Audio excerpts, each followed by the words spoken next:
Here's an interesting concept. When a business overpays in taxes to the state, they should get their money back, right? Well, it hasn't always been the case in Ohio, but there's a new bill that will change that. And we're going to talk to the sponsor of that legislation, State Senator Bob Peterson, in today's Caucus Conversation.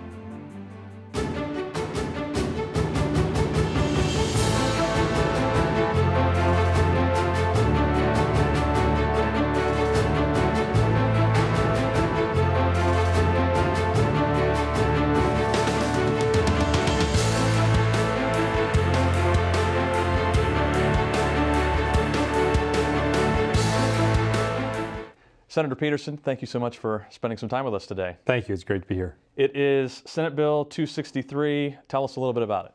You know, I was shocked, like I think all Ohioans were, this fall, late fall, actually, when the tax department, Commissioner Testa, to his great credit, to Governor Kasich's credit, they recognized that what had been the culture, the philosophy of the Ohio Tax Department was, unlike in your personal income tax, if you overpay your income tax, you get a credit, you get a refund. With business taxes, if you overpay and if you don't go through the procedure to request a refund, after 4 years, it becomes the state's money. It goes back in our general fund, but that's not certainly a business friendly. That's not what people expect. And you know, I and my colleague Senator Beagle, I introduced a bill with some House members, also doing a House version of the bill, to mandate and require that future generations, future General Assemblies, return the money to the taxpayer. The tax commissioner has to pay that back. What are we talking about here money-wise? Oh, millions of dollars. Millions of dollars. In fact, it's hard to estimate.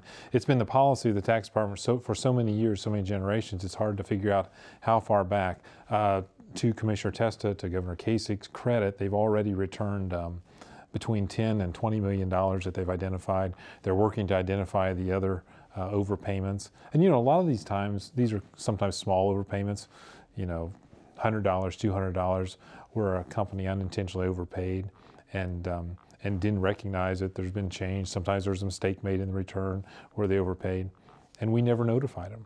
We will now, and we will for all time going forward. And yeah, and this is not something that people are going to have to, again, come to the state. The state will actually reach out to them. No. This bill requires that the state of Ohio Department of Taxation notify people, notify businesses that they've overpaid their taxes. So we are a part-time legislature, and so most of our folks have day jobs. You do some farming down in southern Ohio, pretty big farm too. Agriculture is #1 industry in Ohio, by far. You're working on some legislation currently related to the ag industry. Talk a little bit about that. Sure. Yeah, I am blessed to be able to farm with my father and brother, a general livestock farm in southern Ohio, and it's part of my heritage and culture. And part of that culture is that, you know, to grow our crops, we apply fertilizer. And that's what allows our crops to grow, frankly, for us in the Midwest to feed the world. But as you've noticed in the headlines of the newspaper, you'll see about algal blooms in Lake Erie, the inland lakes. It's a problem. And it's a dramatic problem for our tourism industry, for the people who like to fish. And one of the things that is potentially a problem is runoff, fertilizer runoff from fields. Now, no farmer, me included, wants our fertilizer to leave the field, because fertilizer typically is one of the largest bills I pay and every farmer pays. So we have an economic incentive to make sure that the fertilizer stays in place, is there for our growing crops when we need them. We also have an environmental incentive. You know, we swim in the lakes, we swim in the streams.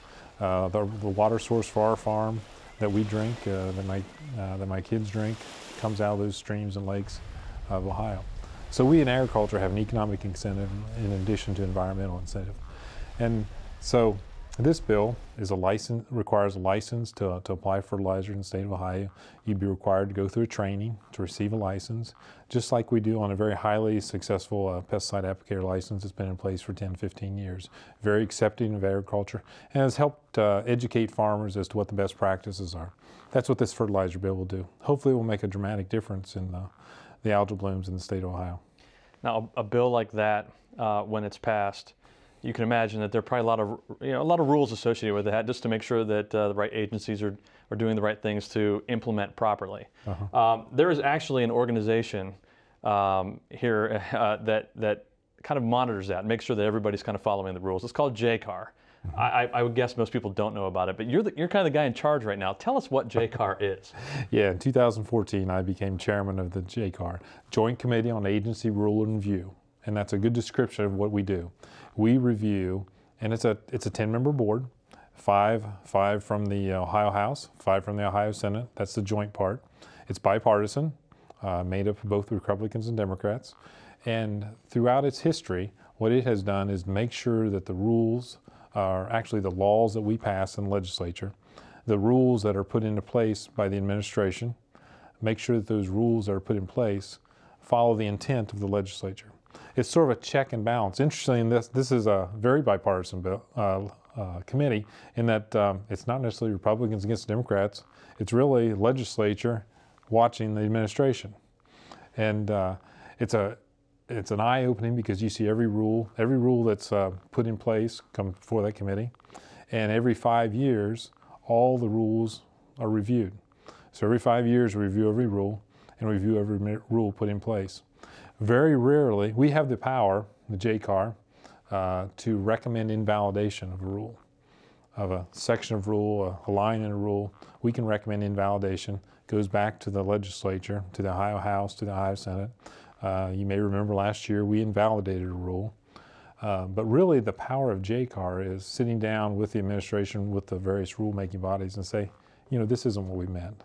We are not going to accept this. And usually working with the administration, we don't have to go through the process of invalidating a rule, but we can get it changed to the intent of the legislature and for the benefit of all Ohioans. And I would guess to kind of keep things kind of efficient and running the right way too. Yes, very much. Well, Senator, thank you so much for spending some time with us today. I really appreciate the conversation. Great to be with you. And thank you for watching. As always, you can join us every day on our social media pages, Facebook, Twitter, Instagram, YouTube, at Ohio Senate GOP, or visit our website, ohiosenate.gov/Republicans. Thanks for watching.